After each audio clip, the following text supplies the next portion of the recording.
عباد الرحمن الذين يمشون على الأرض هونا وإذا خاطبهم الجاهلون قالوا سلاما والذين يبيتون لربهم سجدا وقياما والذين يقولون ربنا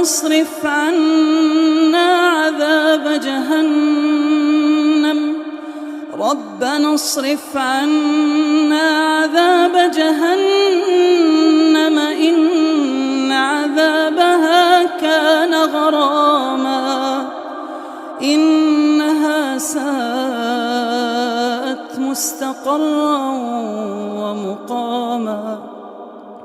والذين إذا أنفقوا لم يسرفوا ولم يقتروا وكان بين ذلك قواما والذين لا يدعون مع الله إلها آخر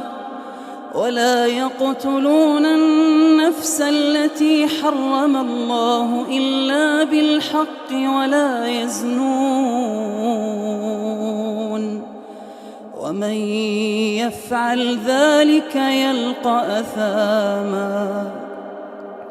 يضاعف له العذاب يوم القيامة ويخلد فيه مهانا إلا من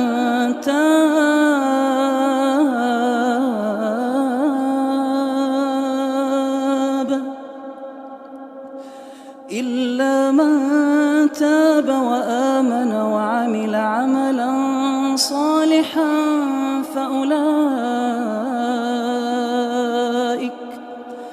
فأولئك يبدل الله سيئاتهم حسنات